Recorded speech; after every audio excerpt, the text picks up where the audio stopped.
आज ये जो बात है ना, आज पहली बार मैं आपको बता रही हूँ। तुम लोग बेटियों को क्यों मारते हो? जिस बेटी से जन्म लेते हो, कुएं का पानी पीने नहीं देते, अपने को छुआछूत करते, वो ले जाके मेरे को जंगल में गाड़ दिया। बाद में पता चला कि माँ ने कहा कि बच्चा हुआ, रोया तो था, गया कहाँ? तो मेरी मौसी ने कहा कि लड़की हुई थी, उसको गाड़ दिया। उनकी बेटियां मोल लेके आते थे, वो छोटी छोटी बच्चियां 5-5, 6-6, 7-7 साल की। तो जो सांपों को दूध पिलाती थी ना औरतें, वो दूध, बचा हुआ दूध पापा मुझे पिला देते। तो हम एक ही कटोरी में दूध पीते थे। तो सांपों के साथ ही पली बड़ी में, ये छोरी काई नाचे पूरे दिन, नाची तो आई है ऊपर। मेरे पापा को समाज से बाहर कर दिया। फिर रात के 1 बजे मुझे भैया गोद पे उठाया और फिर हम लोग बहुत 6-7 किलोमीटर दूर आए। वहाँ पे हाईवे पे आके खड़े हो गए। फिर वहाँ पे एक बस आई थी जिसमें जयपुर करते करते वो रक्षा चला के 1-2 रुपये लेके आता था। उससे हम लोग दोनों बहन भाई बना के खाते थे रोटी। तेरे पापा तो नहीं रहे बेटा, अब तेरा भी नहीं जाना होगा, तू नहीं जा सकती। राजीव गांधी खुद मेरे मुकाबले बहन, मेरे को पता चला कि आपके पापा नहीं रहे।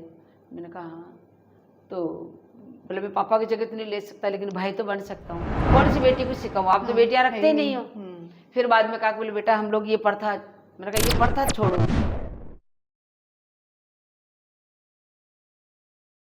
सलाम, नमस्ते इंडिया।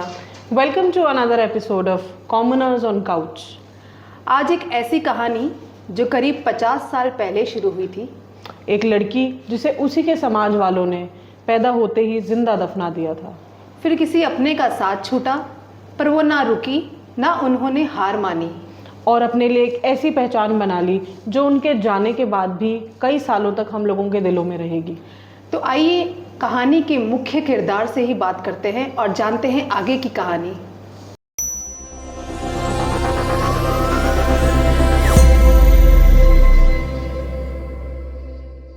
तो गुलाबो जी, पहले तो आपका बहुत बहुत स्वागत है हमारे पॉडकास्ट पे। Thank you.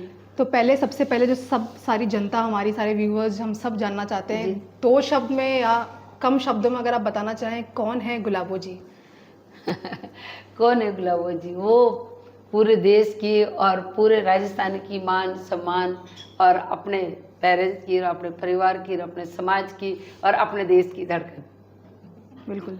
तो गुलाबो जी, जहाँ तक मुझे पता है आपको शायद आपका नाम दूसरा था बचपन में, राइट? धनवंतरी नाम दिया गया था। धनवंतरी नाम था, हाँ। तो ये धनवंतरी से गुलाबो तक का सफर, ये कैसा रहा? मतलब ये नाम कैसे बदला, या कैसे पड़ा ये नाम? जी, मैं क्या 1.5 साल की थी तब जब बहुत ज़्यादा बीमार हो गई थी। तो पापा मुझे वहाँ डॉक्टर के लेके गए और डॉक्टर ने मृत्यु घोषित कर दिया कि बोले मर गई तुम्हारी बेटी, और बोला वो अब नहीं है, आप लेके जाओ उसको।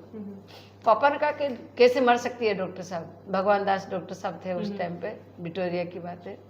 बोले कैसे मर सकती है? जो लड़की 5 घंटे धरती में गड़ी रही हो और वो जिंदा निकली हो, तो वो कैसे मर सकती मामूली बीमारी से? तो मेरे पापा और वो डॉक्टर साहब की जिद्दबहस हो गई। डॉक्टर साहब ने कहा कि मैंने तो मेरा जो था फैसला सुनाया, आप अपने विश्वास है, आप अपनी बेटी है, आप कैसे भी उसको रखो, लेकिन यहाँ से लेके जाओ। तो मेरे पापा गोद में उठाया मुझे और घर नहीं लेके गए और सीधे ले जाके अपने दरगाह में पीर बादशाह के यहाँ वहाँ लिटा दिया, ले जाके मस्जिद के सामने, और बैठ गए। तो वहाँ के लोग आसपास के जो वो देखते रहे कि ये पूरे भंगवा पहन रखा था। हम तो भंगवा पहनते हैं, गुरु कनिपा नाथ जी के शिष्य हैं, तो पक्के सनातन धर्म से हम जुड़े हुए हैं। तो बोले ये इतना पूरा केसरिया कलर के कपड़े, जटा थी पापा की लंबी लंबी। बोले ये बाबा जी आज यहाँ कैसे? पर पापा बहुत ऑफन जाया करते थे, तो जानते थे कि नहीं बाबा तो आते हैं यहाँ पे। तो बैठ के सब चुप रहे, कोई बोला नहीं। और 1 घंटे बाद में गुलाब का फूल आके गिरा और मेरा हाथ पांव जैसे चलने लगे। तो वहाँ के मौलाना साहब ने कहा कि तुम्हारी बेटी जिंदा होगी बाबा, इसको लेके जाओ। तो मेरे पापा डर गए कि यार इनको कैसे पता चला? तो उन्होंने कहा कि हमें पता था कि आप इतने धार्मिक हैं खुद, और वो आप यहाँ बाबा के यहाँ लेके आए, तो वो बाबा के और आपके बीच की बात थी, तो हमने आपको डिस्टर्ब नहीं किया। और आप एक बच्ची को लेके आए हो, तो हमने आपको डिस्टर्ब नहीं किया, आप जाने और अपने बाबा जाने। तो पीर बादशाह ने फिर मेरी जान बचाई। गुलाब का फूल आके गिरा, मेरी सांसें चली, और वहाँ से उन्होंने कहा कि बोला अब आप बेटी जिंदा हो गई, ले जाओ। मेरे पापा ने कहा कि जिसको लेके आया था उसका नाम धनवंती था, और वो धनवंती थी। जिसको मैं लेके जा रहा हूँ वो गुलाब है, क्योंकि बाबा ने मुझे गुलाब दिया है, तो वो मैं गुलाब को लेके जा रहा हूँ। तो बस जब से मैं धनवंती नाम तो वहाँ खत्म और ये गुलाब नाम मेरा स्टार्ट, तो पापा ने मेरा नाम गुलाब रखा। बिल्कुल फिल्मी, बिल्कुल ऐसी स्टोरी है ना कि ऐसे चमत्कार सही हो गया बिल्कुल ही आंखों के सामने। जी। तो जो समाज को आप फॉलो करती हैं, जो कम्युनिटी है आपकी, जी। तो उसमें किस तरह का कल्चर है? तो बहुत लोगों को नहीं पता है कि कल्चर उसमें क्या होता है, किस तरह से निभाया जाता है, तो वो आप बताना चाहें कि क्या कल्चर होते हैं, उसको कैसे प्रैक्टिस करते हैं, किस तरह से निभाते हैं? प्रैक्टिस तो देखो हर एक समाज का होता है, अपना अपना अलग अलग रीति रिवाज होता है, उसकी कोई प्रैक्टिस नहीं होती, वो तो उनको फॉलो किया जाता है और उसको निभाया जाता है।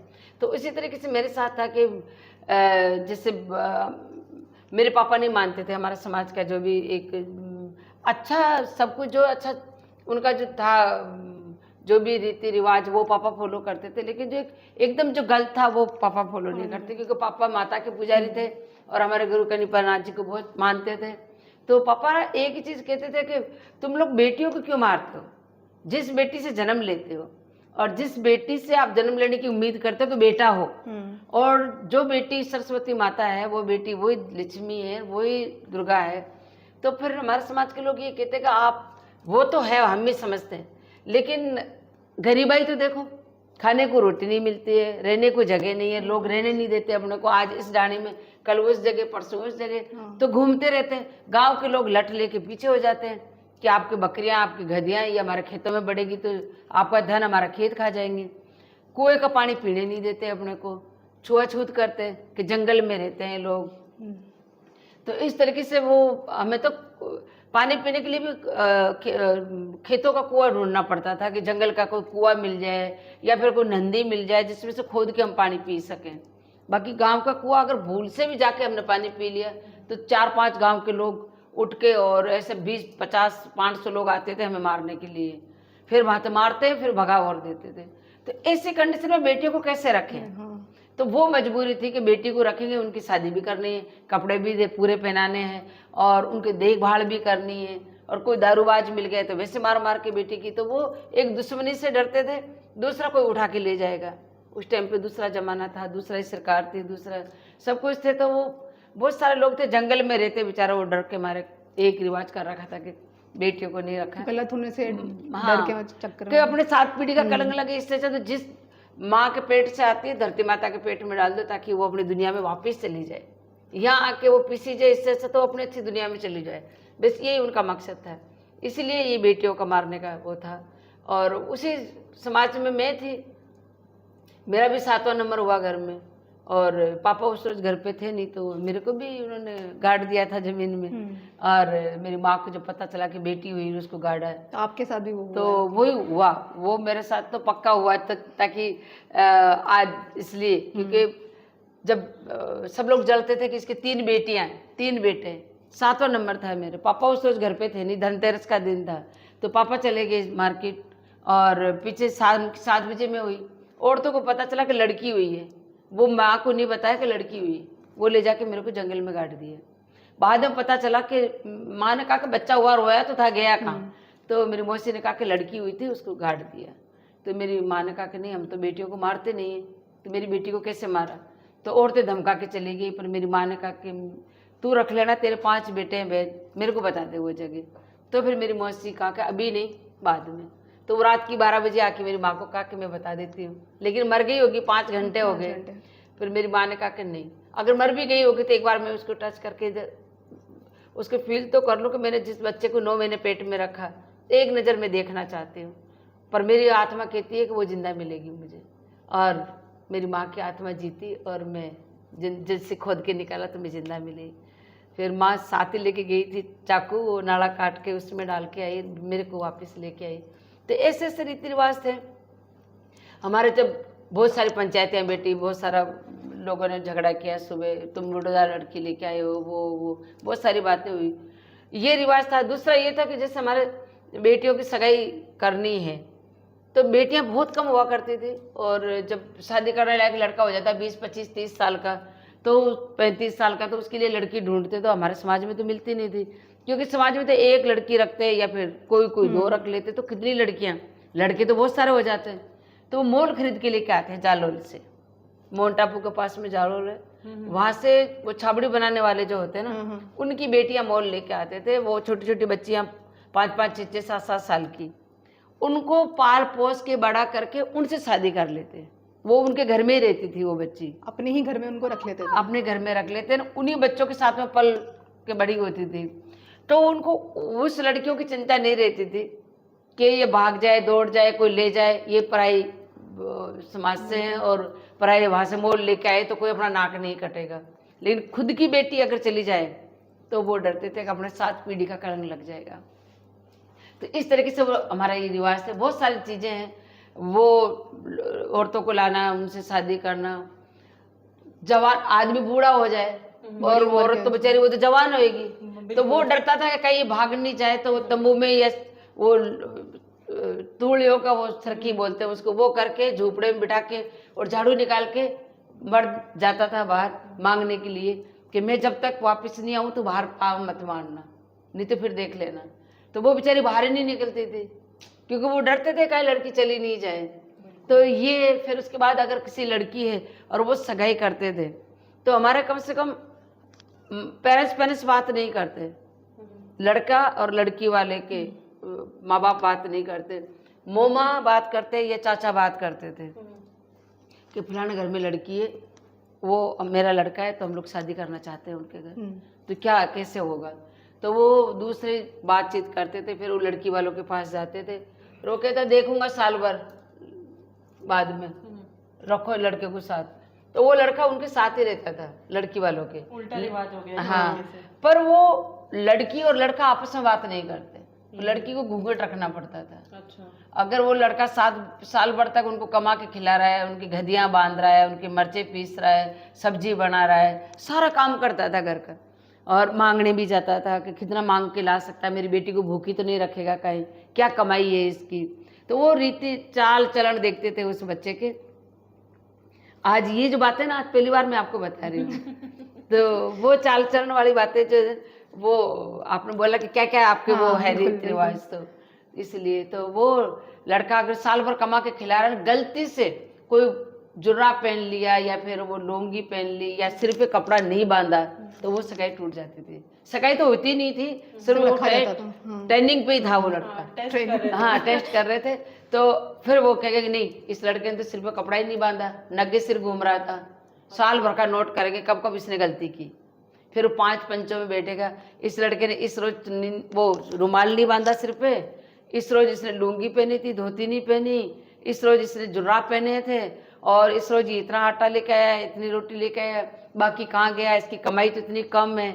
इस तरीके से वो उसमें खूबियाँ कमियाँ निकालते थे, पर फिर भी कहते कि ठीक है कोई बात नहीं, आगे के लिए ध्यान रखेंगे। फिर वो छोटा सा गुड़ बांटते थे कि हाँ ठीक है, गुड़ पेवनी करते हैं कि भाई हाँ आज से पक्का रिश्ता। फिर साल भर और देखेंगे, फिर साल भर बाद देखते वो अच्छा निकलता, अपनी परीक्षा में खरा उतरता तो फिर छोटी सी सगाई करते। फिर उसके बाद में साल भर बाद फिर उसकी टीका करते थे। फिर 4थी साल में जाके उसका ब्याह लगन मांटते थे कि भाई हाँ अब जाके। और उस बीच लड़का लड़की जवान है और आपस में देख लिया, किसी ने कह दिया कि लड़का लड़की आपस में देख रहे थे या नैन मटक्का कर रहे थे या मेले मसाले में चले गए, तो मंगेती है वो तो मंगेतर को कुछ अंगूठी भी लेके दे सकता है, कुछ खाने में, तो फिर वो सगाई टूट जाती थी कि ये तो तुम तो आपस में बातें कर ली, आपस में खुश हो गए, तो अब हमारी जरूरत ही कहाँ। मतलब आप बेसिकली कहना चाह रही हैं कि आपकी जो कम्युनिटी और समाज है बहुत बंधा हुआ समाज है, बंधा हुआ समाज, वही तो कह रही बड़े लोग जो बोलेंगे वही होगा, वही होगा, खुद में खुश रहेगा कि लड़का घर आके रह रहा है, पहले परख रहे हैं घर वाले, लेकिन फिर भी बात नहीं कर सकते, वो सासू से बात नहीं करना, सिर्फ ससुरे से, और जो साले लोग उनके जो होते हैं लड़की के भाई, उन्हीं के साथ रहना, उन्हीं के साथ। क्योंकि यहाँ हमारा डेरा रहते थे तो वो कम से कम 100 मीटर दूर जाके सोते थे, पास में नहीं सोते, दूर जाके जंगल में जाके सो। तुम जंगल में वो खाना भी वहीं उधर ही खाते थे। तो वो सासू के उस मंगेतर के पास आस पास में साड़ियों के आस पास में भी नहीं, लेडीज के पास नहीं रहना। हाँ, वो उन्हीं लड़कों के साथ इतने लंबे टाइम इतना। तो वो औरतों पे भी इतनी पाबंदी थी कि देखना करना, वो शादी होने के बाद वो घर से बाहर नहीं निकलना, इस तरीके से बहुत सारी पाबंदियाँ थी। और पहले बात तो लड़कियों को जिंदा रहना ही अलाउ नहीं था। तो इस तरीके से मैं जो निकली हूँ, मेरी आत्मा जानते कि मैं किस तरीके से समाज से लड़ मर कर मैं यहाँ तक पहुंची हूँ। मतलब आप खुद तो लड़े ही हैं, लेकिन अगर मैं सोचूं तो आपकी माँ जी, पहला लड़ाई तो मेरी माँ ने छेड़ा कि वो एक गाड़ने के बाद में मेरी माँ पूरे समाज से खिलाफ जाके किसी से नहीं डरी यहाँ तक कि मेरे पापा तो घर पे भी नहीं थे, वो तो रात को आए, उनको तो पता भी नहीं कि उनकी बेटी को गाड़ दिया। पापा तो डायरेक्ट आया, उनको पता चला कि डिलीवरी हो गई, तो वो पापा माता, उनके बॉडी में माता आती थी, तो वो पापा मंदिर में जाके सो गए। हमारे वो अलग ही तंबू लगाते थे मंदिर का, तो पापा तो उधर जाके सो गए। पापा सोचते रहे कि मेरे को 2-3 घंटे हो गए आए हुए, बच्चे की रोने की आवाज़ नहीं आ रही, कुछ तो गड़बड़ है, कुछ तो गड़बड़ है। पापा का दिल कह रहा था, लेकिन वो गड़बड़ वही निकली जब मेरी माँ जंगल से जब लेके आई, तो मैं रोते रोते आ रही थी, तो मेरे पापा ने तंबू में से आवाज़ दी, क्या जिंदा ही मिली क्या तुम्हारे को, गाड़ दिया था ना इसको। तो मेरी माँ डर गई और रोने लगी कि बोला हाँ। मेरी मौसी ने कहा कि हाँ, पर हम लोग निकाल लाए और जिंदा मिली है। तो फिर समाज के लोगों ने सुबह पंचायतियाँ बिठाई, मुर्दा लड़की है ये। मेरे पापा ने कहा कि मुर्दा लड़की तुम्हारे होगा, तुम्हारे लिए होगा। मेरे लिए तो 5 घंटा ये माँ के पेट 9 महीने माँ के पेट में रही और 5 घंटे धरती माता के पेट में रही। तो ये धरती माता की बेटी है, मैं इसकी सेवा करूँगा और इसकी मैं देखभाल करूँगा, और मजाले के कोई इसकी तरफ आँख उठा के तुम देख लो। इसलिए मैं पापा की भी बहुत लाडली थी।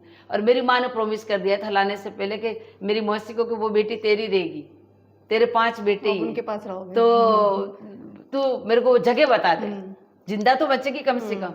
तो इस तरीके से मेरे 3 माएँ हैं, मेरी मौसी, मेरी माँ और धरती माता। तो पहला लड़ाई तो मेरी माँ ने स्टार्ट की और मेरी माँ की जीत हुई। फिर दोबारा जब मैं बड़ी हुई तो पापा मेरे को सांपों के साथ नाचने के लिए, मतलब यूं बिठा के टेपारी में लेके जाया करते थे, डर के मारे कि कहीं समाज के लोग उसको मार नहीं दे। बच्चा गोडालिया चलने लग जाता है तो माँ की गोद छोड़ देता है। तो मैं जैसे चलना पड़ना लगी तो पापा तो मेरे को टिपारी में बिठाया और मांगने जाते थे सांपों को नचाने, तब मुझे साथ लेके जाते। तो माँ कहते कि इसकी दूध पीती है मेरा, अगर ये दूध मांगेगी तो तुम कहाँ से पिलाओगे। बोलो वो चिंता मत कर, औरतें घड़ी दूध पिलाती है। तो जो सांपों को दूध पिलाती थी ना औरतें, वो दूध, बचा हुआ दूध पापा मुझे पिला देते। तो हम एक ही कटोरी में दूध पीते थे। तो सांपों के साथ ही पली बड़ी मेरी माँ कहती थी, धरती से मैंने क्या निकाला, इसको तो सांप का बच्चा ही बना दिया तुमने। बोले तुम सांपों का झूठा दूध पिलाते हो बच्ची को। बोले इसके झेर वेर। बोला झेर कहाँ होता है सांपों में, झेर तो अपन निकाल देते हैं। दोस्ती होगी उनसे। हाँ, तो बोला वो तो इसी का परिवार ही समझती। तो इस तरीके से मैं उन्हीं सांपों के साथ में उनका झूठा दूध पी पी के पली बड़ी। और 1-1.5 साल की थी तब वो बच्चा, तो अब जो बजेगा चीज तो अब जानते कि हर बच्चा मटकता रहता है, तो चंचल होता है। तो मैं भी नाचना स्टार्ट कर देती थी। तो 2-3 साल की, 2 साल की होगी तो अच्छा, और सांपों को गले में पहन के नाचने लगी। तो औरतें अच्छा आटा, रोटी, कपड़ा देना स्टार्ट कर दिया कि बच्चा नाच रहा है तो रोटी भी दे रहे, कपड़ा भी दे रहे। तो मेरे समाज के लोग कहते अच्छा इसलिए तूने डांस वो जिंदा रखा है इस लड़की को, कि सांप की जगह तू तेरी बेटी को नचाए तो इसके लिए तू कमा के खाए। मेरे पापा ने कहा कि नहीं, मैं तुमसे डरता हूँ कि तुम मेरी बेटी को नहीं मार दो, इसलिए मैं इसको लेके जाता हूँ। समाज के लोगों ने कहा कि तो 2 साल की हो गई, अब थोड़ी ना मारेंगे तेरी बेटी को हम, तेरी बेटी है तू रख, लेकिन हमारे लिए तो हमारी बेटी नहीं है ये। मेरे पापा ने कहा कि ठीक है मेरी बेटी है। फिर पापा घर छोड़ना स्टार्ट कर दिया कि समाज के लोगों ने काफ़ी कट स्टार्ट कर दिया था, कमाई खा रहा है, बेटी की कमाई खा रहा है, बेटी की कमाई खा रहा है। जो मेरे को पापा ने घर रखना स्टार्ट किया तो फिर मैं बीमार हो गई, जो मैंने अभी बताया आपको। फिर मैं रोती थी, मेरे को डांस करना है, डांस करना है। तो माँ पूरे तंबू के पर्दा लगा कर वो मेरे को डांस, बोला अब तू नाच ले। वो गाना गाती थी और मैं नाचती थी। मतलब तो जिन्होंने जन्म दिया वो तो सपोर्ट कर ही रहे कैसे ना कैसे। तो मतलब वो मेरे को नचाती थी। तो ये डांस जो है ना वो मेरे साथ जन्मा है और मैं डांस के साथ जन्मी। अगर मैं डांस नहीं करूँ तो जियो नहीं। और ये देख लो कि और डांस भी शायद मेरे को मिस करता होगा कि मैं अगर डांस नहीं करूँ तो वो कहता होगा कहाँ गई तू, मेरे को नचा।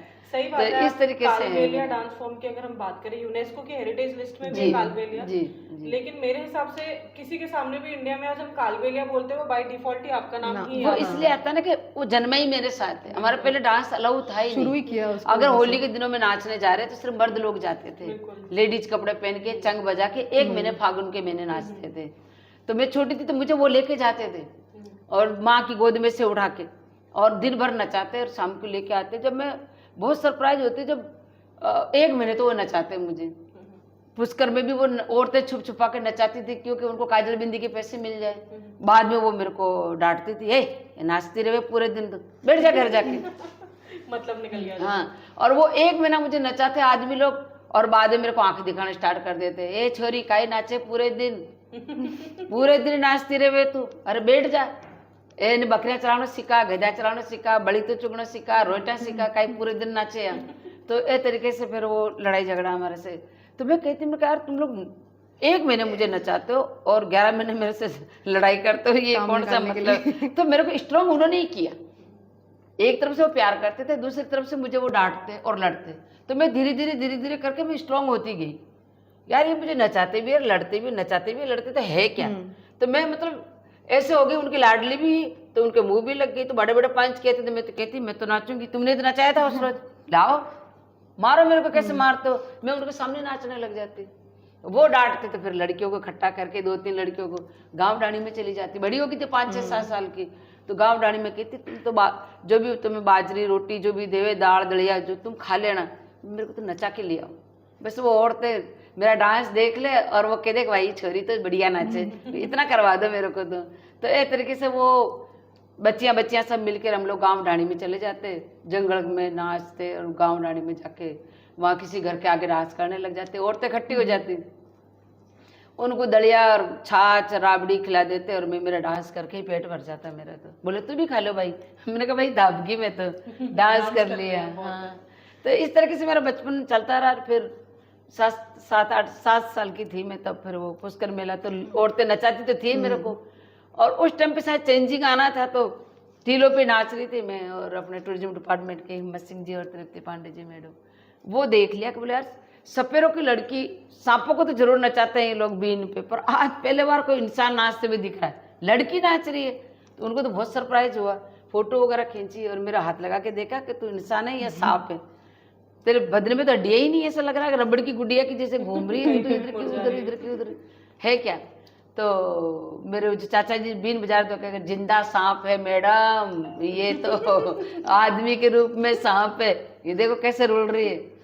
तो फिर मैं रोने लगी, मेरे को सांप कहते हो तुम लोग। मैडम ने कहा कि चल ठीक है तू शाम को प्रोग्राम में आना। मेरे को यार प्रोग्राम क्या होता है। मेरे चाचा ने कहा मैडम ये क्या होता है। बोले जैसे यहाँ नाच रहे हो ना वैसे शाम को नाचना, वहाँ पैसे दूंगी मैं तुम्हारे को। हम लोग रात को चले गए उधर शाम को नाचने के लिए। स्टेज दिया मैडम ने, घुंघरू दिए, बोले ये घुंघरू पहन के नाचेगी तेरे को और ज़्यादा रिदम मिलेगी। मैं तो घुंघरू बांध के और डांस किया वहाँ पे, बहुत अच्छा लगा। स्टेज पे ऐसा लग रहा वो मंच मेरे लिए बना हुआ जैसे भगवान का मंदिर है, और जो ऑडियंस थी वो मेरी भगवान है। ऐसा लग रहा भगवान मेरे सामने बैठे और मंच जैसे मंदिर पे नाच रही हूँ। जो मिट्टी में, धूल में, कांटों में और रोड पे नाच रही है और उसको एकदम स्टेज मिल रहा है और इतनी पक्की जगह मिल रही है, नहीं तो धूल मिट्टी में नाच रही थी। और कभी चप्पल पहनी नहीं मैंने, कभी भी नहीं पहनी चप्पल, क्योंकि नाचने का इतना शौक था कि कौन चप्पल खोले, कौन खोल के नाचे, डायरेक्ट ही अपने स्टार्ट करो ना डांस में। हाँ, तो इस तरीके से बस मैं वो स्टार्ट कर दिया और अच्छा लगा। मैडम ने दूसरे रोज ही बुलाया, तो मैडम ने कहा अच्छा लगा तेरे को यहाँ नाच के, वहाँ नाचती तो अच्छा लगा यहाँ। पर मैंने कहा मैडम वो नाचती थी वो भी अच्छा लग रहा था मेरे को, यहाँ नाच रही थी यहाँ भी अच्छा लग रहा था, पर वो लोग मुझे भगाते नहीं है, वो तो 1-1, 2-2 पैसे फेंकते हैं, पर ये तो मेरे को तालियां बजा बजा के भगा रहे थे।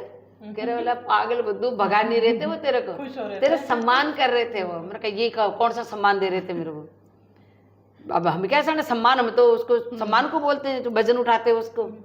मेरा वो नहीं, चल तेरे को पैसे नहीं दिए, पर वो बहुत खुश होकर ताली बजा रहे थे। ठीक है इतना समझ गई। मैंने कहा हाँ ठीक है, खुशी हो रहे थे ना, भगा तो नहीं रहे थे। बोले भगा नहीं रहे थे।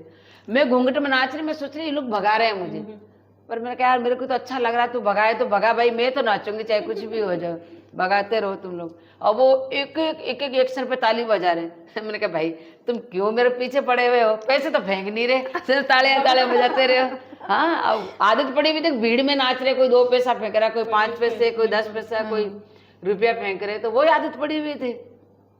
मुझे क्या पता तालियों की गिड़गिड़ाहट अलग होती है, वो सम्मान अलग होता है। पर वहाँ पे मेरे को लगा कि मेरी लाइफ का एक अलग मोड़ आया। और मैडम ने कहा कि देख तेरे को है ना अब मेरे साथ रहना है। तो मेरे समाज के लोगों ने कहा कि ये तो मैडम तो इसको पास करके अजमेर लेके जा रही है, जयपुर लेके जा रही है। तो दूसरे रोज मेरे को लेके नहीं गए, खुद ही चले गए। तो मैडम ने वापस भगा दिया। वो गुलाबी का है, वो गुलाब का है। तो बोलो मैडम वो तो उसको बुखार हो गए, मैं डॉक्टर के दिखा दूंगी, मैं कुछ भी उसको गोली दूंगी, तुम तो उसको लेके आओ, तुम्हारा क्या काम है यहाँ, तुम जाओ। उनको भगा दिया, फिर वापिस आए। मेरे को कम्बल ओढ़ाई, कहा कि छोरी कह दीजिए कि बुखार हो थे, ठीक है, और 8 हाथ गाल ले बगला में। और वो डर के मारे वो गर्म गर्म करके लेके गए मेरे को। मैडम ने कहा तेरे को बुखार हो गया क्या? अब क्या करूँ, नाड़ के लटका करना पड़ा। मैंने कहा तुम झूठ बोलना और सिखा रहे हो, मेरा पापा मारेंगे मेरे को। फिर वो एक सरकारी टिकिया पहले बार खाई भाई मैंने, वो वाइट गोली दी मैडम ने मेरे को, वो दी। अब खाना पड़ा। मैंने कहा ठीक है, खा के फिर मैंने डांस किया। तो इस तरीके से फिर वो समाज के लोगों को पता चला 2 दिन बाद कि ये तो छोरी मंच पे नाच के आई। उन्हीं औरतों ने कह दिया जिस औरतों ने मुझे नचाया। तो मैंने कहा, मेरे पापा ने कहा कि भाई ये अकेली तो गई नहीं है, 20 औरतों के साथ गई है, तो ये लोग ही तो लेके गई हैं। सारी औरतें के बोले यह छोरी नहीं नाचती तो मैं लेने नहीं जाता। बोले इसने डांस किया तभी तो हम लेके गए, सारा इल्जाम आप तो ये डांस नहीं करती तो हम क्यों लेके जाते हैं? हमारे को लालच आ गया, हम काजल बिंदी के पैसे के चक्कर में चले गए। या छोरी जाने थे जानो, नाची तो आई है ऊपर। मेरे पापा को समाज से बाहर कर दिया। कहा कि बोले नहीं, अब तो तेरी छोरी मंच पे डांस कर लिए, घुंघरू भी बांध लिए, और जो एक अच्छी औरतें नहीं करती वो काम कर लिया इसने। पहले वो तख्तों पे डांस किया इसने। मेरे पापा ने कहा कि ठीक है, राजी राजी मैं समाज से बाहर हो जाता हूँ। तो फिर मेरे को समाज से बाहर कर दिया था। अब आप ये बताइए मेरे को गुलाबो जी, जैसे आपने जो बताया कि एक लड़की की जिंदगी आमतौर पे आपकी कम्युनिटी में आसान थी नहीं, खासकर आपके टाइम्स में। समय बदल गया, करीब मतलब आई गेस 40-50 साल बीत चुके हैं। अब आपको कोई फर्क दिखता है, स्पेशली जब आपको इतनी सक्सेस मिल गई, इतना नाम मिल गया है आपके समाज में? अब आपको लगता है कि क्योंकि एक गुलाबो ऑलरेडी निकल के आगे आ चुकी है, तो समाज की लड़कियों के लिए जीवन थोड़ा आसान हो गया पहले से? पहले बात तो लड़कियां थी नहीं, और जो औरतें थी, जो भी 1-2 कोई बेटी रखते तो उनका जीवन बहुत ऐसे, जैसे मैंने अभी बताया आपको। तो जब से मैं 85 में अमेरिका गई, समाज के लोगों ने समाज से बाहर कर रखा था मुझे। यहाँ से महारानी गायत्री देवी के लोग और तृप्ति पांडे के लोग वहाँ आए, वो बोला, पापा ने मना कर दिया, लेकिन मैं मेरे भाई के साथ यहाँ आ गई। मैं अकेली रही यहाँ 6 महीने तक। बाद में मेरे मम्मी पापा आए, मेरे भाई के साथ मैं यहाँ रही। हमारे समाज के डेरे थे। अच्छा, अकेले ही घर छोड़ के एक तरीके से? हम तो आ गए। वो जैसे बोला कि वो गुलाबी को बुलाया, उसने गुलाब को बुलाया मैडम ने, जो इसकी वो परी मैम थी ना, वो तो क्योंकि हमारे समाज के लोग रामबाग होटल में बैठ रहे हैं। अच्छा, मैं उस लड़कियों के जवाब दूंगी आपको, उससे पहले जकांस से स्टार्ट हो रही है चीज। तो रामबाग होटल से जब स्टार्ट हुआ मेरा वो, तो समाज के लोग हमारे रामबाग होटल में बैठते थे, पहले सांप दिखाते थे। तो मैडम ने वहाँ आए, तृप्ति पांडे मैडम का, जो पुष्कर में जो लड़की थी ना, वो लड़की चाहिए मुझे, और तुम्हारे समाज की थी, तुम भी बीन बजाते, वो भी बीन बजा रहे थे, तो तुम्हारा समाज तुम जानते तो हो एक दूसरे को, तुम लेके आओ, नहीं तो आज के बाद रामबाग होटल में नहीं बैठोगे। उनको धमका दिया। वो मेरे पापा के पास आए। पापा को कहा कि भाई देखो, पंचायती के तौर से या समाज के तौर से हमारा रोजगार चला गया इस लड़की की वजह से। हम अंग्रेजों को सांप दिखाते थे, 150 रुपये मिलते थे, और अब वो कहते बोले वो लड़की को लाओगे तब आप बैठोगे, नहीं तो नहीं बैठोगे। मेरे पापा ने कहा कि नहीं, हमें तो जो अजमेर वालों ने समाज से बाहर कर दिया है, अब ये लड़की को मैं नहीं कहीं भेजने वाला, नहीं हम लोग जाने वाले, भाई तुम जानो, तुम्हारी जयपुर जाने। तो मैं सुन ली पास में खेलते खेलते। तो मैंने कहा अच्छा, मेरी वो परी मैम बुला रही होगी मेरे को। तो मैंने वो कुछ नहीं कहा, मैं तो सुन ली बस। वो तो चले गए आदमी लोग। तो फिर मेरे भाई को मैं शाम को पीछे पड़ गई। मैंने कहा भैया अजमेर जयपुर चलते हैं। जयपुर का नाम समझ में आ गया मेरे। मैंने कहा जयपुर, वो मैडम मुझे बुला के भी गई थी। अरे बेटा तो अपने चलेंगे कहाँ? मैंने कहा अपने चलेंगे ना, जयपुर चलेंगे, मैडम को ढूंढ लेंगे वहाँ पे। देखो वो आदमियों को भेजा बुलाने के लिए, और वो बुला रही है। बोले नहीं बेटा अपन नहीं चल सकते, अपने पास पैसे भी नहीं है, पापा मारेंगे। मेरे से 2 नंबर बड़े थे भाई मेरे। मैंने कहा नहीं, मैं तो फिर रोने लगी। जंगल में लेके गई भैया को, और वहाँ पे जाके जोर जोर से रोने लगी। बोले भाई तो रो क्यों रही, क्या हुआ? वो मैं तेरे को गाना सिखाता हूँ, चंग बजाना सिखाता हूँ। मैंने कहा नहीं, मैं तुम्हें पापा को बोलूँगा कि आप जंगल में लाके मेरे को मारा। पागल हो रही है क्या? तो इस तरीके से मेरे भाई की बहुत लाडली थी मैं। तो जैसे जैसे मैं जिद की, बोले रुक जा, इनको सबको सोने दे, फिर अपने चलते हैं। फिर रात के 1 बजे मुझे भैया गोद पे उठाया, और फिर हम लोग बहुत 6-7 किलोमीटर दूर आए। वहाँ पे हाईवे पे आके खड़े हो गए। फिर वहाँ पे एक बस आई थी जिसमें जयपुर करते करते। कितने बड़े थे आपके भाई? मैं साइज भैया मेरे से जस्ट जैसे मैं 7 साल की थी ना, तो भाई मेरे 2 साल का गैप था। तो 10-11 साल के थे, वो भी छोटे ही थे। तो जैसे हम बस में तो बैठ गए जयपुर के, तो किराया मांगेगा वो। तो सुबह का टाइम था, तो वो आके किराया मांगने लगा कि लाओ पैसे दो, जयपुर जा रहे हो, किराया दो। तो भैया बोले मेरे पास तो पैसे नहीं है। तो मेरे को बोला बोला वो पैसे मांग रहे, क्या करें? मैंने कहा रुक जा मैं देती हूँ पैसे। जैसे बोले मेरे भैया को डांटने लगा, बोले पैसे दे। मैं जोर जोर से रोने लगी, इतने जोर से रोने लगी, हकीकत में रोने लगी। पहले बात तो मैं डर गई, मेरे को मारेंगे ये लोग, और दूसरा मैं रोने लगी। तो भैया को उसने बोला कि रो क्यों रही? मैंने कहा मेरे को तो मेरी परी मैम के पास जाना, परी मैम के पास जाना, परी मैम के पास जाना। तो वो क्या बोली कि लड़की की क्या हो गया? तो मेरे भैया ने कहा कि दिमाग से किसकी हुई है, थोड़ा पागल हो गई, तो ये परी मैम करती रहती है। तो वहाँ पे कहते हैं कि जयपुर में हॉस्पिटल बहुत अच्छा बताया, तो वहाँ लेके जा रहा हूँ। तो भाई तुम छोटे छोटे बहन भाई हो, तू पागल बहन को लेके जा रहा, तेरे माँ बाप बोलो वो सब आगे पहुँच गए। तो इस तरीके से झूठ माट बोल बुला के रो मर के बस वालों को बावड़े बनाए। जयपुर बस स्टैंड आके उतर गए। फिर वहाँ से पूछते पूछते हम लोग, हमारे समाज के डेरे रहते थे यहाँ पितल फैक्ट्री, फिर वहाँ पहुँच गए। तो यहाँ के समाज के लोगों ने जीना आराम कर दिया कि ये लड़का लड़की भाग के आए। उनको तो पता नहीं है। हाँ, तो मेरे भैया ने कहा, मेरे दादा का नाम बताया कि मैं हीरानाथ का पोता हूँ, मेरे पापा का नाम बताया मैं भैरवनाथ का बेटा हूँ, हम देरान हैं, हमारी गोत्र ये देरान है। और तो फिर वो हमारे चाचा निकल गए यहाँ पे, अरे बेटा तो मेरे को फलाने को बेटो है। तो फिर हम लोगों को यहाँ टिकने दिया। फिर मेरा भाई रक्षा चलाए, वो रक्षा चला के 1-2 रुपये लेके आता था, उससे हम लोग दोनों बहन भाई बना के खाते थे रोटी। और फिर धीरे धीरे करके हमने ढूंढना स्टार्ट कर दिया। तो उनका ऑफिस हमें 3 मूर्ति चौराहे पे मिला। मेरा भाई को मैंने कहा तू रक्षा चलाना चाह रहा ना, वो पूछते रहना टूरिज्म डिपार्टमेंट कहाँ है। पहले तो परी मैम, बोला परी मैम कहाँ मिलेगी तेरे को। फिर उससे पूछा जो आदमी हमें लेने के लिए आए थे ना वहाँ पे, कि भाई वो कौन सी मैडम थी जो तेरे को वहाँ भेजा था। फिर वो लेके गए, फिर वहाँ मैडम से मिलाया। फिर उसके बाद में लाइफ चेंज, फिर मैंने प्रोग्राम करना स्टार्ट कर दिया यहाँ पे। फिर धीरे धीरे करके बहुत सारे प्रोग्राम बजाते रहे। फिर किसी कलाकार को जोड़ लिया, मेरे भाई चंग बजाते थे उनको जोड़ लिया। फिर ऐसे करके मैडम के साथ मैं बॉम्बे गई लारुन जी के पास में, फिर प्रोग्राम करना स्टार्ट कर दिया। 5 साल तक प्रोग्राम किए हमने, जब तक समाज वालों की आंखें वो दूरे ही करते थे हमारे को। जयपुर वाले जो कहते हैं ना कुछ, तो हम कहते भाई हम अजमेर के हैं, अजमेर के लोग नाचते हैं, ठीक है।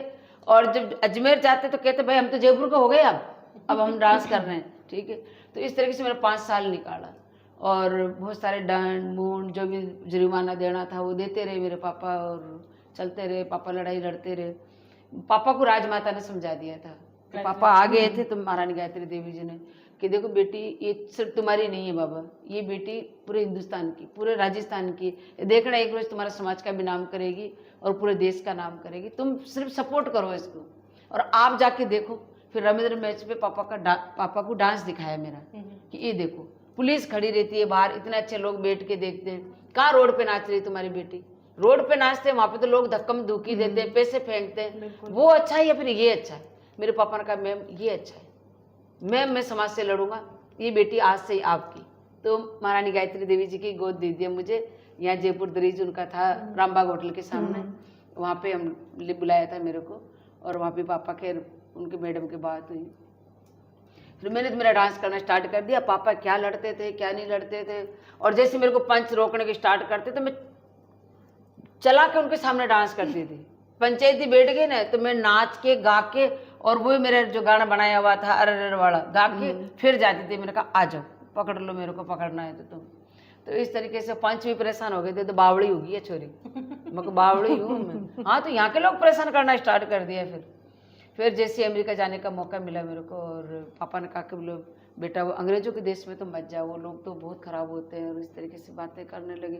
मैंने कहा नहीं पापा, हम सरकार के थ्रू जा रहे हैं, हमें तो राजीव शेट्टी लेके जा रहे हैं, और हम तो भारत सरकार की तरफ से जा रहे हैं। मैं तो पहचान जानने लगी थी, मेरे तो 5 साल हो गए थे मुझे करते हुए।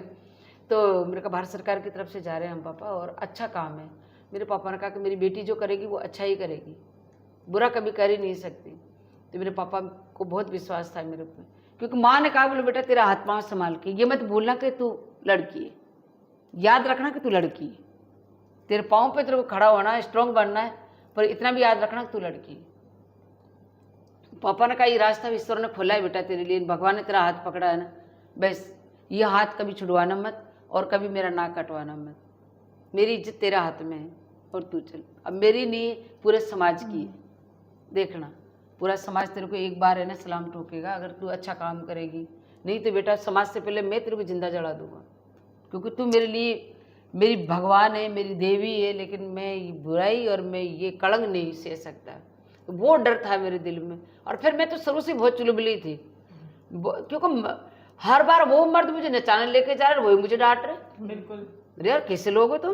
तो वो उन्होंने मुझे स्ट्रांग किया। मैं कहा हाँ ठीक है भाई, तुम अच्छा कर रहे हो, जितना मुझे लड़ोगे उतना ही मैं स्ट्रांग बनती जाऊंगी। बिल्कुल। तो वो चलती रही। फिर उसके बाद अमेरिका जब गई मैं, तो जाने से सिर्फ जस्ट जा ही रहे थे हम लोग, समाज के लोग मेरे पास आए वहाँ दिल्ली लेने के लिए, मुझे वापस लेके आए और कहा कि बोले बेटा बहुत ज़रूरी है, तू एक बार चल, फिर वापस तेरे को हम छोड़ देंगे। मैं सोची, मैं बोले तेरे पापा से तो मिलेगी ना? मैंने कहा हाँ 2 महीने से आऊँगी मैं तो मिलूँगी। तो फिर मैं वापस आई मिलने के लिए। तो समाज के लोगों ने 4-5 बजे से सब लोग इकट्ठा होकर बोला कि तेरे पापा तो नहीं रहे बेटा, अब तेरा भी नहीं जाना होगा, तू नहीं जा सकती, तेरे पापा तो इस दुनिया छोड़ के चले गए। तो बेहोश होगी, बच्ची क्या करेगी 12-14 साल की?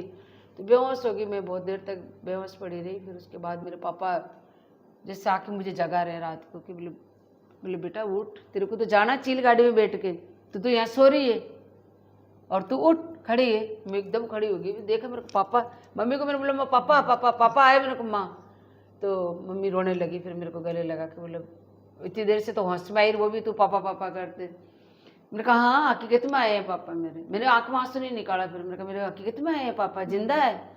फिर बाद में मेरी माँ ने कहा बोले बेटा वो तो चले गए। मैंने कहा देखो, फिर मैंने जो मेरे पापा मुझे कह के गए कि मेरी बेटी बहुत स्ट्रॉन्ग है, वो कभी रोएगी नहीं, कभी हार नहीं मानेगी, और जब अपने जीत का टाइम आया उस टाइम पे थोड़ी ना हार मान सकती है मेरी बेटी।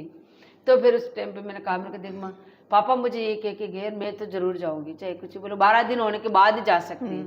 मैंने कहा 12 दिन तो मरे उसके होते हैं ना, मेरा पापा तो जिंदा है, मेरे में जिंदा है, मेरे भाई में जिंदा है, मेरी बहन में जिंदा है। हम 8 बहन भाई हैं, पापा नहीं होते तो हम होते क्या?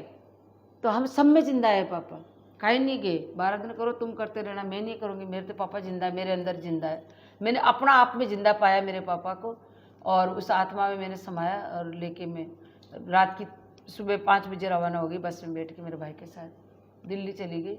और वहाँ से फिर हमारे शाम की प्लेन थी चील गाड़ी। वहाँ 2 महीने 5 दिन रह के आए, और वहाँ पे खूब अच्छा प्रोग्राम हुआ। लता जी मैम जी वहाँ मिले, राजीव गांधी जी मिले, और वहाँ की सरकार मुझे रख रही थी, क्योंकि मेरे को तो पापा की याद आती थी, या तो बाथरूम में जाके रोती थी, या फिर मैं बच्चों जब आते तो उनको मैं डांस सिखाती, क्योंकि खाना तो मैं खाती नहीं थी, क्योंकि वो याद आती थी पापा की, तो खाना तो खाती नहीं थी। मैं स्ट्रॉन्ग बन के तो चली गई, लेकिन पापा तो पापा ही मिस तो करते ही। मैंने कहा यार मेरे पापा नहीं रहे, पर मेरे पापा के लिए मैं यहाँ आई हूँ। तो पर बच्चे आते थे स्कूल के, वो एक म्यूजियम थी वाशिंगटन में, उस म्यूजियम को देखने आते थे, तो वो डांस की तरफ भी आते थे उधर। तो मैं फिर उनको बच्चों को डांस सिखाती थी, चंग बजा के, खुद ही चंग बजा के खुद ही नाचती थी, खुद ही गाती थी, और उनको डांस सिखाती। और वहाँ की सरकार तक बात चली गई, वो मुझे वहाँ रखना चाह रहे थे कि इसको यहाँ छोड़ो, हम लोग घर दे देंगे इनको। वो उनका इन अमेरिकन सरकार की, तो वो इन लोगों को, अंग्रेजों को तो जरूरत है कि हमारा अच्छा डॉक्टर यहाँ आ जाए, अच्छा कलाकार यहाँ आ जाए, अच्छा इंजीनियर यहाँ आ जाए, और सब यहाँ ये स्ट्रॉन्ग बनेंगे, हम तो खोखले के खोखले ही रहेंगे। मैंने कहा मैं तो यहाँ नहीं रहूँगी। राजीव गांधी खुद मेरे काबुल बहन, मेरे को पता चला कि आपके पापा नहीं रहे।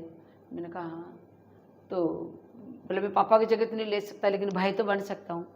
तो सोनिया जी और राहुल और ये प्रियंका जी सब साथ में थे, मैं छोटी थी। मैंने मेरे परिंदे से वो राखी वो रेबिन खोला, मैंने उनका हाथ के राखी बांधी, और फिर मेरे को कहा बोले बेटा तेरे को तो यहाँ रख रहे हैं, तो क्यों नहीं रह रही, यहाँ रह जा, अच्छा जीवन निकलेगा, अच्छा सब कुछ, मम्मी पापा तेरी मम्मी भाई भी आ जाएंगे यहाँ। मैंने कहा देखो अगर इनको बुलाना है डांस सीखने के लिए, तो वो पासपोर्ट पे ठप्पा लगा कर मैं यहाँ आऊँगी ना, तो अपने देश का भी नाम होगा। और ये कला अगर इनको इतनी पसंद आ रही है, तो हो सकता है मेरे देश को भी ज़्यादा पसंद आए। तो मैं यहाँ की वजह वहाँ गुलाबो तैयार करना चाहती हूँ, वहाँ पे मेरी गुलाबी हो कर, या फिर मैं इसको नौकरी नहीं करना चाहती। हाँ, मैं गुरु शिष्य परंपरा निभाऊंगी। मैं ये कि मेरे कोई टीचर नहीं बनना चाहती, मैं गुरुजी बनना चाहती हूँ। तो मेरी पीठ थाप ली और कहा बोले बेटा तेरे जैसे बेटे और हो जाए 2-4 बेटियाँ, तो देश का नाम हो जाए। अब नहीं तो लोग पैसों के लिए तो यहाँ देश छोड़ के आ जाते, तो उन पैसों को ठोकर मार के वापस आ। देखिए यही था कि आपको वहाँ परमानेंट तो स्टे, काम, सब कुछ, मतलब सब कुछ मिल रहा था, पैसा मिल रहा था, तो लेकिन यहाँ आपको वो चीज रखनी थी कि आज नाम मिला मुझे, यहाँ आई तो पद्मश्री मिली, तो वहां तो मैं सिर्फ पैसे कमा लेती, नौकर बन के रह जाती। लेकिन जो आज मैं पूरे देश की, आपने पूछा था स्टार्टिंग में कि 2 लफ्जों में देश की धड़कन क्यों बताया मैंने, आज सब देश गर्व करते हैं मेरे पे कि हमारी गुलाबो, हमारी गुलाबो। आज पद्मश्री मिली फोक डांस की, पहला फोक डांस है जिसको पद्मश्री मिली, मिला है, बिल्कुल। पहला फोक डांस है जो यूनेस्को में शामिल हुआ। तो ये चीजें कहाँ मिलती हैं मुझे? हाँ बिल्कुल। तो इस तरीके से फिर जब वापस आई 2 महीने 5 दिन से, तो वहाँ पे यहाँ पे अखबारों में आती थी कारबिलिया समाज की लड़की बाहर गई, सपेरा समाज की। तो सपेरा लोगों को कहते थे, तो वो कहते नहीं साहब हमारी नहीं है वो। पर बोले देखो तुम लोग चाय का गिलास लो हाथ में, यहाँ बैठो पास में। तब उनको हाथ पकड़ के बिठाना स्टार्ट किया, चाय का गिलास दिया। तो समाज के लोगों ने कहा यार अपने से तो लोग छुआछूत करते थे, आज हमें तो पास में बिठाते हैं, चाय का गिलास दे रहे हैं। छोरी ने कुछ तो बोला अच्छा करे, छोरी ने कुछ तो अच्छा किया। उन्होंने भी accept तो फिर मेरे जब मैं वापस आई तो मुझे दिल्ली आए लेने के लिए पंच लोग हमारे, और मेरे को मान सम्मान किया, काबुल बेटा तेरे को समाज में लेते हैं और हम तेरे को सरपंच बनाना चाहेंगे, और तूने बहुत अच्छा किया, हमारी बेटियों को भी सिखाओ। मैंने कहा आपकी बेटियां है कहाँ जो सिखाऊं, बताओ।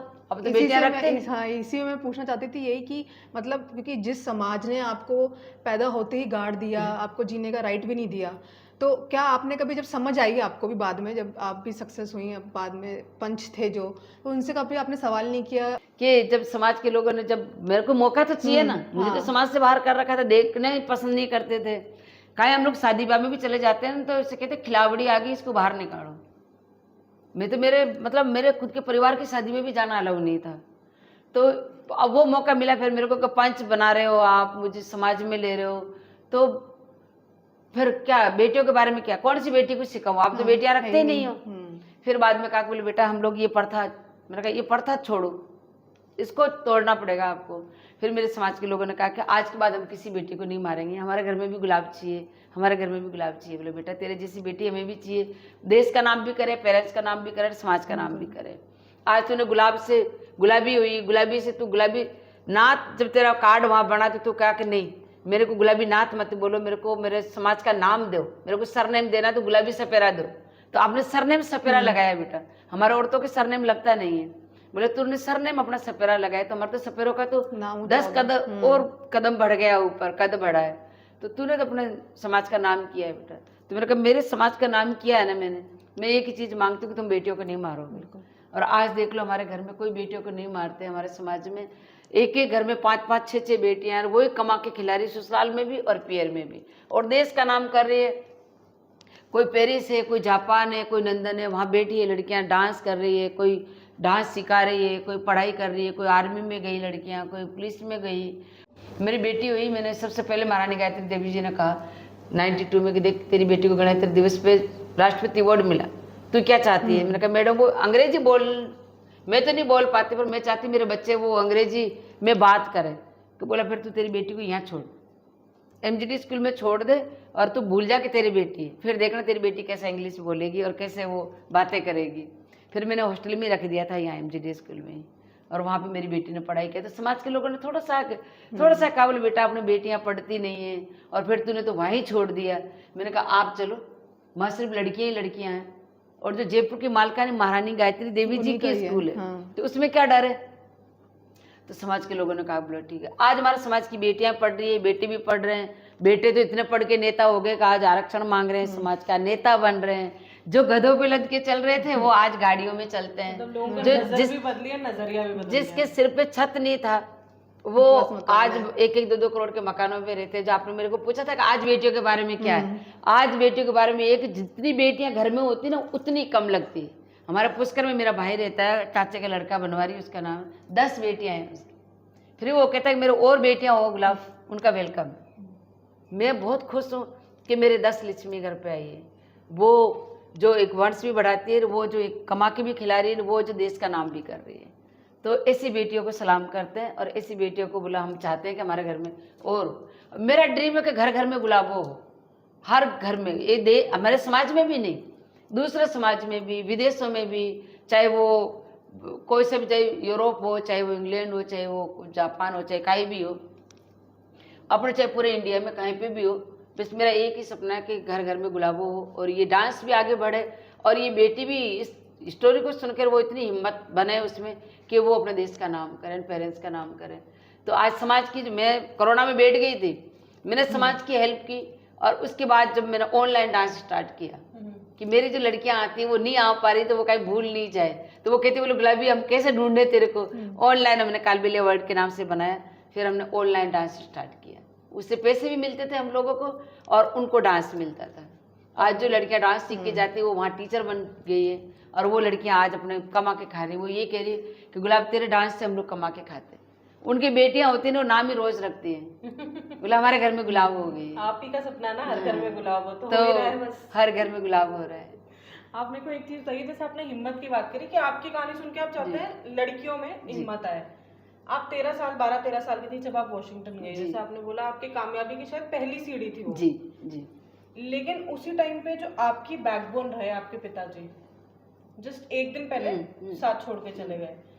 ऐसी क्या सोचो जो एक 12-13 साल की बच्ची में इतनी हिम्मत लाती है कि वो ये सोच सके कि नहीं मेरे पिता तो मेरे साथ हैं, मैं वो काम करने जाऊंगी जिसके लिए वो मेरे साथ खड़े रहते थे।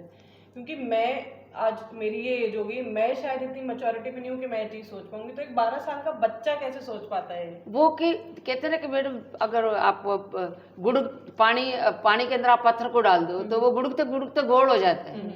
जिस आदमी के बचपन से जिसको जमीन में जन्मते ही गाड़ दिया हो तो वो क्या उम्मीद कर सकता है किसी से, वो तो स्ट्रांग बनेगा ना। ये लोग मेरे को ये कह रहे हैं, ये लोग ये कह रहे हैं, ये कह रहे हैं, फिर पापा पे जुर्माना करते थे, लड़ते थे, वो बातें गंदी गंदी बातें करते थे, तेरी बेटी नचनिया है, तेरी बेटी खिलावड़ी है, तेरी बेटी वो है वो। तो वो बातें सुनती थी मैं और वो सुन के स्ट्रांग हुई। और मेरे पापा नहीं रहे तो मैं पापा का ड्रीम था कि मेरी बेटी स्पेशल है। पापा हमेशा यही कहते मेरी बेटी स्पेशल है, देखना एक रोज तुम सलाम करोगे मेरी बेटी को। तो पापा ने माता से मांगा था मुझे, तो मेरे पापा हमेशा कहते मेरी बेटी स्पेशल है, ये कुछ अच्छा करेगी। कुछ राजमाता ने कहा था कि तेरी बेटी बहुत अच्छा करने वाली है। तो वो पापा का ड्रीम जो था कि मेरी बेटी अच्छा करेगी। जैसे अमेरिका का मेरे को मौका मिला तो मेरे पापा ने कहा बोले बेटा अभी यही टाइम है तेरे को, तेरा देश का नाम, तेरे समाज का नाम और तेरे पापा का नाम करना है। तेरे को मैं कहता हूँ कि ठीक है, मैं पहले मना कर रहा था कि मत जा, लेकिन अब मैं कहता हूँ तेरे को जाना है। तो वो हिम्मत मेरी नहीं थी, वो मेरे पापा की लड़ाई थी। वो पापा की लड़ाई के लिए मुझे जाना है।